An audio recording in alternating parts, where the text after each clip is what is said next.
শেখ হাসিনা ও তার দোসরদের বিচারের দাবি এবং আওয়ামী লীগ কর্মী সমর্থকদের মাধ্যমে নৈরাজ্য সৃষ্টির ষড়যন্ত্রের প্রতিবাদে বিক্ষোভ মিছিল করেছে সিলেট মহানগর স্বেচ্ছাসেবক দল।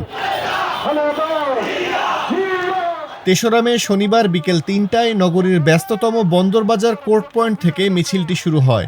নগরীর প্রধান সড়ক প্রদক্ষিণ শেষে সিলেট কেন্দ্রীয় শহীদ মিনারে এসে এক সংক্ষিপ্ত সমাবেশের মাধ্যমে শেষ হয় এই কর্মসূচি।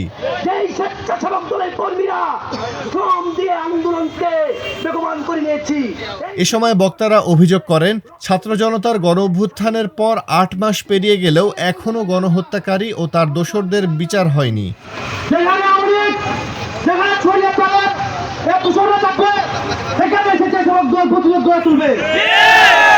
এ সময় পতিত সরকার প্রধান শেখ হাসিনা সহ সকল দোসরদের আইনের আওতায় এনে দৃষ্টান্তমূলক শাস্তির দাবি জানান বক্তারা।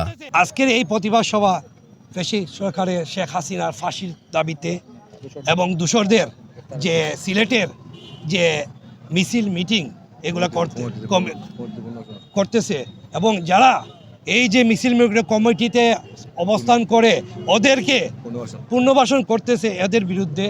এবং আমি বিশেষ করে মহানগরের বিএমপি, জেলা বিএমপি ওদেরকে বলতেছি এদের প্রতি আপনারা দৃষ্টি দেন এবং বিশেষ করে তারেক রহমান সাহেবের কাছে আমরা এবং কেন্দ্রীয় নেতৃবৃন্দদের কাছে আমরা স্মারকলিপি দিয়েছি, আমরা মহানগরের স্মারকলিপি দিয়েছি। বিগত দিনে আমরা আরিফ সাহেবের কাছে দিব, মুক্তারি সাহেবের কাছে দিব, যারা সিনিয়র আছে এদেরকে দিব, ডেভিডদেরকে যারা পুনর্বাসন করতেছে এদের বিরুদ্ধে অ্যাকশন নিতে এবং বিএমপি যারা এইগুলা পুনর্বাসন করতেছে বিগত দিনে যারা আমাদের রক্তে রঞ্জিত করেছে এদেরকে আমরা কিন্তু এর বিরুদ্ধে যেতে আমরা বাধ্য হব।